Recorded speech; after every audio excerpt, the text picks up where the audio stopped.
Hello, नमस्ते. मी गंगा. माझ्या चॅनलमध्ये तुमचं खूप मनापासून स्वागत करते. आज मी बनवणार आहे हिरव्या मिरचीचा ठेचा. तर त्याच्यासाठी इथे मी तवा गरम करून घेतलेला आहे आणि तव्यावर 1 चमचा तेल घातलेलं आहे. त्याच्यामध्ये आता आपण हिरव्या मिरच्या भाजून घ्यायच्या आहेत. तर ह्या कमी तिखटवाल्या मिरच्या आहेत त्या आपल्याला जराशा परतवून घ्यायच्या आहेत, म्हणजे ठेचा छान तयार होतो. तर मी आता मिरच्या जराशा भाजून घेते.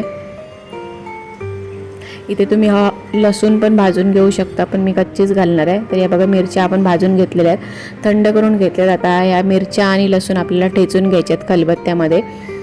तर इथे कांदा पण मी छोटे 2 कांदे बारीक कट करून घेतलेले आहेत आणि ते आपल्याला नंतर वापरायचे आहेत. तर मिरच्या अगोदर आपण खलबत्त्यामध्ये या बारीक करून घेऊया. मिक्सरमध्ये पण तुम्ही फिरवून घेऊ शकता, पण खलबत्त्यामध्ये केलेल्याची टेस्ट खूप छान लागते. तर अशा प्रकारे मी मिरच्या अगोदर बारीक करून घेते. त्या मिरच्या बारीक केल्यानंतर आपल्याला ह्याच्यामध्ये लसूण पण बारीक करून घ्यायचं आहे. आणि आता आपण जो कांदा कट करून ठेवलेला, तर तो 1 चमचा मी तेलामध्ये परतवून घेते. जास्त आपल्याला हा भाजायचा नाही आहे, थोडासा मऊ होईपर्यंतच फक्त परतवून घ्यायचं आहे. तर इथे बघा, कांदा आपला मऊ झालेला आहे. आता आपण जो ठेचा तयार करून ठेवलेला आहे तो याच्यामध्ये घालूया कांद्यामध्ये आणि मिक्स करून घेऊया. आणि इथे चवीनुसार आपल्याला मीठ पण घालायचं आहे. मीठ आपण ठेचा बनवताना घातलेला नाही आहे, त्याच्यामुळे आता आपल्याला मीठ घालायचं आहे. आणि याच्यामध्ये तुम्ही ओलं खोबरं किंवा शेंगदाण्याचं कूट पण ॲड करू शकता, त्याने पण टेस्ट छान लागते. पण मी हा प्लेनच ठेचा बनवते आहे, तर त्याच्यामुळे मी इथे खोबरं किंवा शेंगदाण्याचं कूट वापरलेलं नाही आहे. हिरव्या मिरच्या आणि फक्त लसूण वापरलेली आहे. तर आता आपण हे 1 मिनिटभर परतवून घेऊया, जास्त आपल्याला परतवायचं नाही आहे. आणि आता आपण इथे ओली कोथिंबीर घालून घेऊया वरून.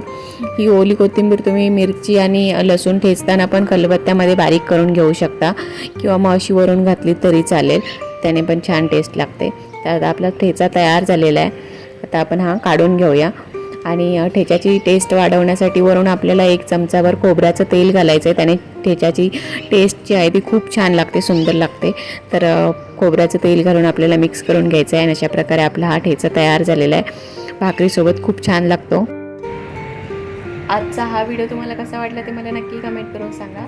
हा व्हिडिओ जर आवडला असेल तर व्हिडिओला लाईक करा, शेअर करा. आणि माझ्या चॅनलला जर तुम्ही अजूनपर्यंत सबस्क्राईब केलं नसेल तर प्लीज सबस्क्राईब करायला विसरू नका. सोबतच बेल आयकॉन पण प्रेस करा, म्हणजे मी जे पण व्हिडिओ अपलोड करेन त्या सगळ्या व्हिडिओचं नोटिफिकेशन तुम्हाला मिळेल आणि तुम्ही माझे सगळे व्हिडिओ बघू शकाल. थँक्यू.